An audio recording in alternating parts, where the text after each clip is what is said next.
Good morning, students. How are you? Hope you are doing great. This is Dr. Thulasi, working as Associate Professor in the Department of Computer Science and Engineering, VNITSW Institute of Technology and Sciences for Women. In the last session, we have seen the first unit, and let us see what are the contents of the first unit.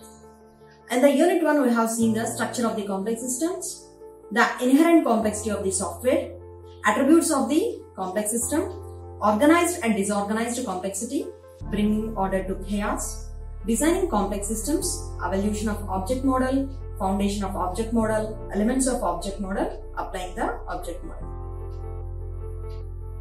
If you have any doubts regarding the topics, you can go back and visit the links given in the YouTube.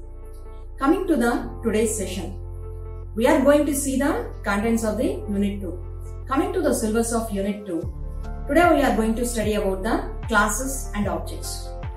Here, the nature of the object, relationships among the objects, nature of the classes, relationships among the classes, interplay of classes and objects, identifying classes and objects, importance of proper classification, identifying classes and objects, key abstractions and mechanisms. Let us see the topics one by one. The first topic of today's session is classes and objects.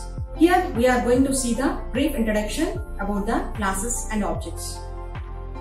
We all know that object is nothing but an instance of class, and class is a collection of objects. And coming to the object-oriented analysis, when we use object-oriented methods to analyze or design a complex software system, our basic building blocks are classes and objects. And an object is an abstraction of something in a problem domain, reflecting the capabilities of a system to keep information about it, interact with it, and sometimes it need to do the both. Objects have an internal state that is recorded in a set of attributes. Objects have a behavior that is expressed in terms of operations. The execution of operations changes the state of the object and stimulates the execution of operations in other objects. Objects have an origin in a real-world entity. Classes represents group of objects which have same behavior and information structures. Every object is an instance of a single class. Class is a kind of type, an abstract data type, or an entity. Classes are the same in both analysis and designing. A class defines the possible behaviors and the information structure of all its object instances. This is a brief introduction of the classes and objects, which we have discussed right now. Coming to the next topic, relationships among classes. We establish relationships between two classes for one of the two reasons. First one is a class relationship might indicate some kind of sharing. Second one is a class relationship might indicate some kind of semantic connection between the two classes. There are three basic kinds of class relationships. The first one is generalization or specialization, denoting a is-a relationship. As we discussed earlier, is-a relationship means car is a vehicle. That type of relationship is a relationship. Generalization. All vehicles. It means car is a specialization. Lorry is a specialization. Bus is a specialization. Generalizedly, we call these as vehicles. That type of relationship is nothing but a is-a relationship. And rose is a kind of flower. So, rose is a specialized subclass and flower is a generalized class. The second one is whole part relationship, which denotes a part of relationship. It means engine is a part of a car.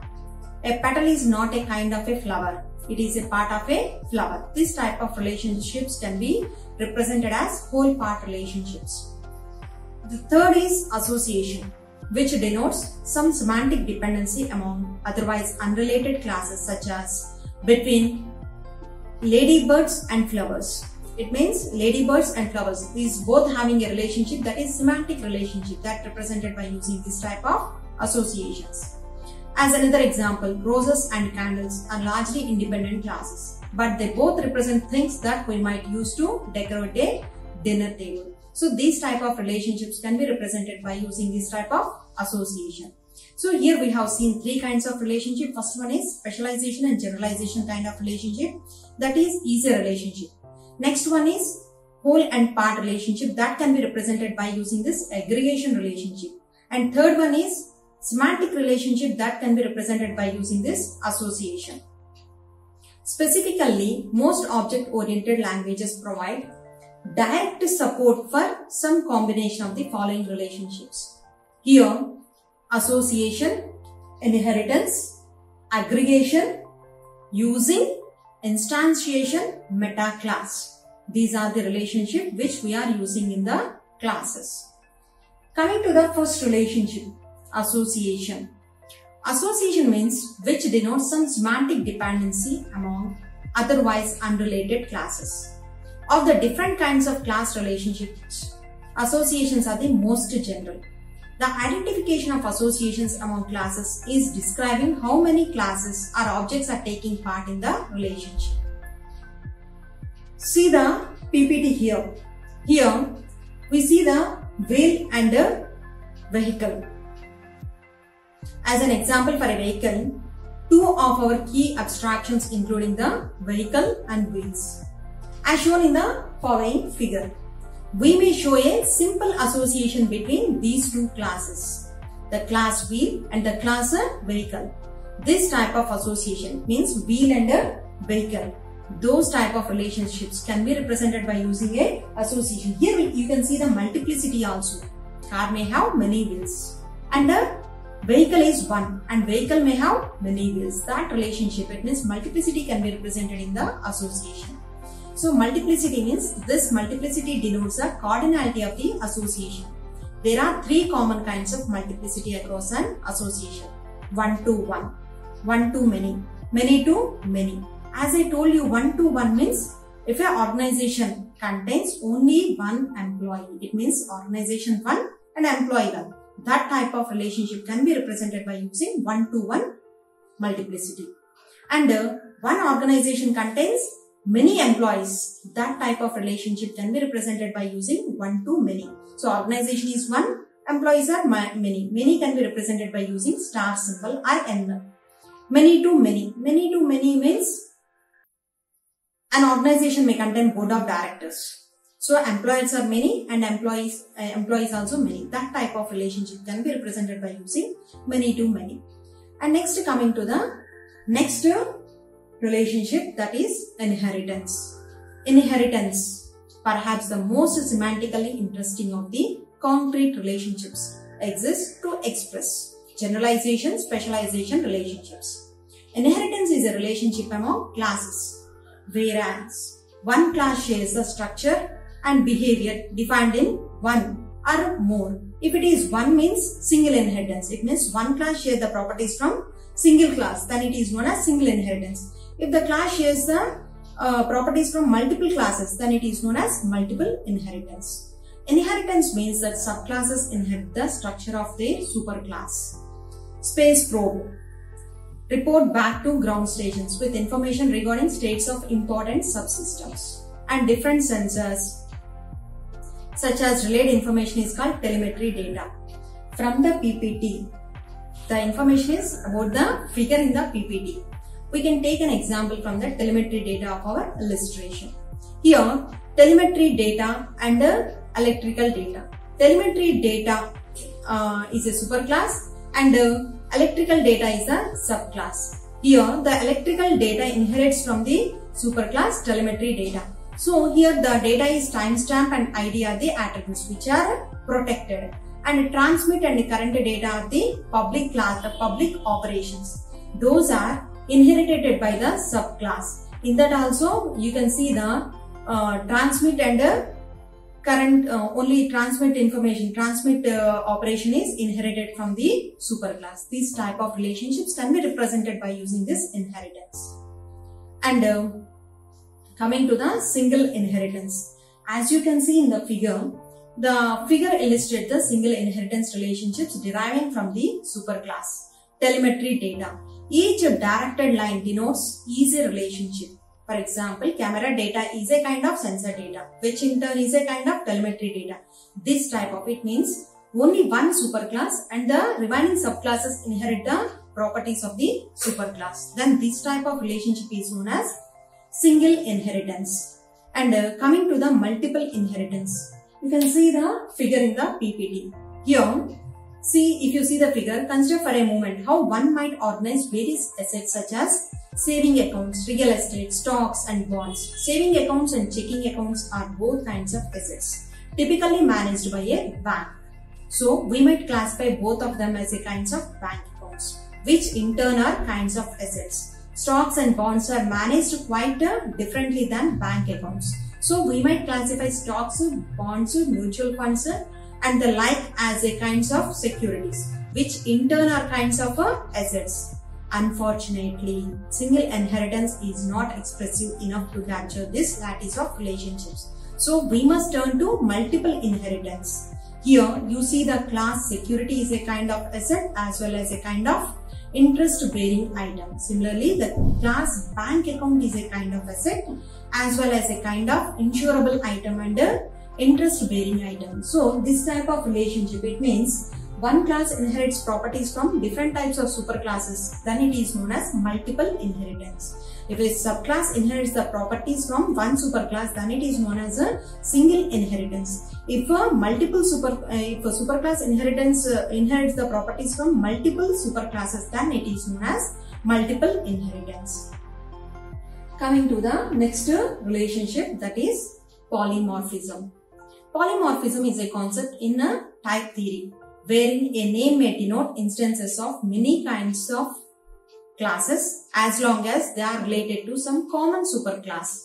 Here, any object denoted by this name and is thus able to respond to some common set of operations in different ways.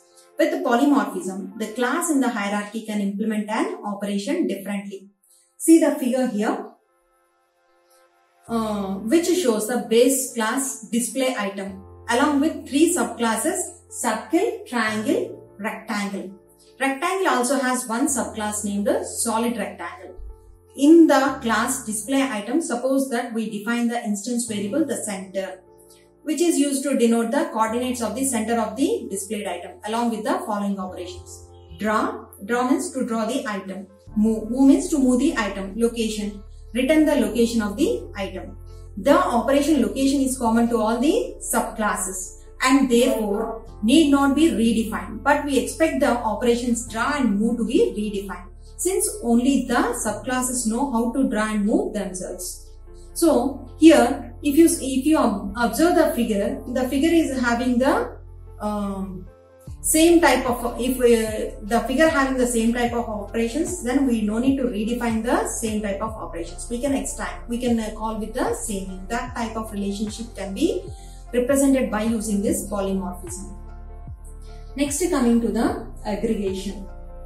We also need aggregation relationships which provide the whole part relationship manifested in the classes instances. Aggregation relationship among classes have a direct parallel to aggregate relationship among the objects corresponding to those classes.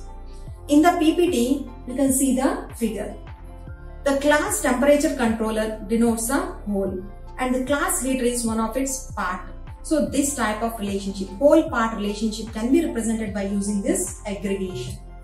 Next one is physical containment. As I told you, physical containment means if the relationship between the object, if there is a physical relationship between the objects or classes, then we can say it as a physical containment. In the case of a class temperature controller, we have aggregation as a containment by value. A kind of physical containment, meaning that the heater object does not exist independently of its enclosing temperature controller instance. Rather, the lifetime of these two objects are intimately connected. When we create an instance of the temperature controller, we also create an instance of the class heater. We may destroy our temperature controller object. By implication, we also destroy the corresponding heater object. So, this is regarding the physical containment. As I told you, physical existence, the relationship of a physical existence is known as physical containment. The relationship between the shareholder and shares, that is not a physical containment. Next, coming to the next relationship, that is using. Using shows a relationship between the classes in which one class uses a certain services of the another class. in a variety of ways. Using relationship is equivalent to an association, although the reverse is not necessarily true. It means one class using, so another class also may not use the class. So it mutually is not possible. Maybe one class might be using the services of the another class. You see the figure in the PPT. Here, using relationship, here the temperature controller is using the temperature ramp. So ramp is defined as the rate of the change in the temperature over time expressed in degrees per second. So here the temperature controller is using the temperature ramp. So the temperature ramp may not be using this temperature controller. This type of relationship can be represented by using this using relationship among the classes parallel to peer-to-peer links among the corresponding instances of these classes. Whereas an association denotes a bidirectional semantic connection. A using relationship is one possible refinement of an association, whereby we assert which abstraction in the client and which is the supplier of the certain services. So it means in association means we are using semantic relationship. Here when we say that this using relationship means one is client and one is the supplier. Supplier provides the services to the client. That is known as the using relationship. Next, coming to the next relationship, that is instantiation. The process of creating a new object is often referred to as instantiation. It means sometimes by using constructor also we'll be creating some new objects. This type of instantiation. Here instantiation means creating a new object. Our earlier declaration of the class Q was not very satisfying because its abstraction was not type safe. We can vastly improve our abstraction by using languages such as Ada, C++, Eiffel that supports the genericity. Here, if you consider the example, if you see the figure, here we can, for example, if we consider the queue, here we can instantiate different types of items. It means by taking one queue, we can insert multiple elements. We can generate multiple objects, instantiate multiple items. That is known as instantiation. So, coming to the next relationship, that is metaclass. Metaclass is a class whose instances are themselves classes. Smalltalk and C laws support the concept of a metaclass directly. C++ does not support this type of metaclass mechanism or metaclass relationships. A class provides an interface for the programmer to interface with the definition of objects. Programmers can easily manipulate the class. Metaclass is used to provide class variables which are shared by all instances of the class and operations for initializing class variables and for creating the metaclass's single inheritance. That means if you see the example, here telemetry data is there. Another also one more class, that is telemetry data. It means one class describing about the other class. What is there? Metadata is shown in the other class. That type of relationship can be represented by using this metaclass. So next one, as we know that we have seen in the database, we have seen the word metadata. Metadata means the data about data. So data about data means if you save a table, where the location of the table, what are the attributes of the table, about the complete information about the table, that is known as metadata. Here also metaclass means the complete information about the class, that is known as a metaclass. As shown in the figure, a class variable next ID for the metaclass of a telemetry data can be defined in order to assist in generating distinct IDs upon the creation of each instance of telemetry data. Similarly, an operation can be defined for creating new instances of the class, which perhaps generates them from one pre-allocated pool of stories. In C++ and destructors serve the purpose of metaclass creation operations. Member functions and member objects as static in C++ are shared by all instances of classes in C++. Static members objects and static member functions of C++ are equivalent to Smalltalk metaclass operations. This is regarding the metaclass. So what are the relationships which we have seen in this among the classes are? First one is association, inheritance, aggregation, using, instantiation, metaclass. And this is regarding the relationship among the classes. Hope you have understood well about the concepts. Let's have a quick recap about the topics. What we have gone through today's session. We have seen the nature of the object. The nature of the object is it should be of three types. First one is tangible or visible thing. Second one is it should be apprehended intellectually. And next one is it should thought or action directed. Next, coming to the what is object. In this we have seen that object is a tangible entity that exhibits some well-defined behavior. So, which is physically visible is object and which is not physically visible. It means time, beauty, air, colors are not objects. And we have seen that three properties of the object. They are state, behavior, identity. Here we have seen also the operations of an object. And coming to the operations, we have seen 5 types of operations. First one is modifier, selector, iterator, constructor and destructor. Next we have seen the object lifespan. In that we have seen a image of a person from the birth to the death to represent the lifespan of an object. Next we have gone through the roles and responsibilities. So role is nothing but a mask and the responsibilities of a person who plays the role. And next we have seen the relationships among the objects. We have seen 2 types of relationships. First one is links and second one is aggregation. Next we have seen the nature of the class. We know that class is a set of objects that share the common structure and a common behavior. In this we have seen an example TV and it is having 3 instances.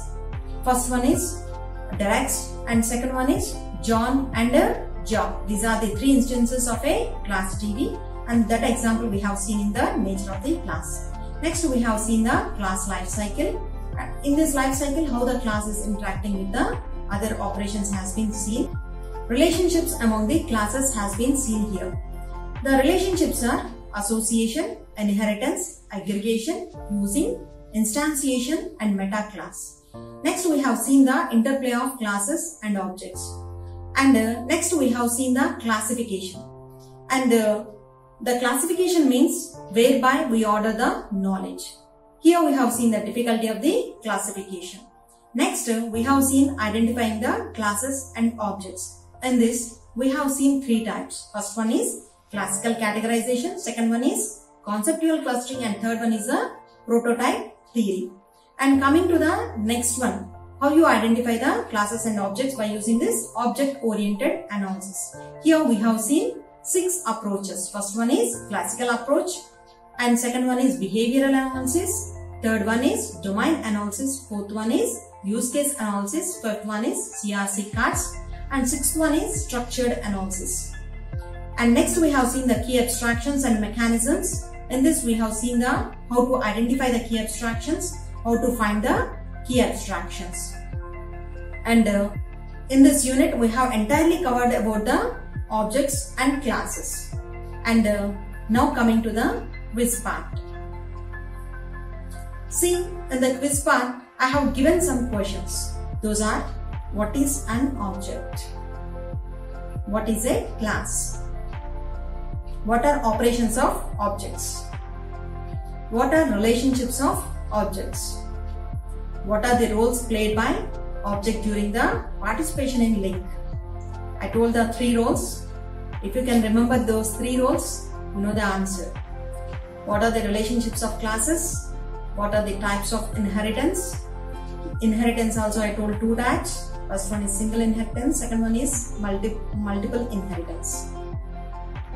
And next, what is classification? What are the general approaches of classification? Name the object-oriented analysis approaches. I told the 6 methods. What is meant by key abstraction? What are the approaches to identify the classes and objects? These are the quiz questions and this unit 2. If you can answer these questions, I hope that you understood the class well. If you have any doubts, don't worry. Go back and play the videos. Thank you so much. Let's meet in the next session. Till then, have a safe day. Follow SMS, sanitizers, masks and social distancing. Also, wash your hands thoroughly. Stay safe, stay healthy. Thank you once again.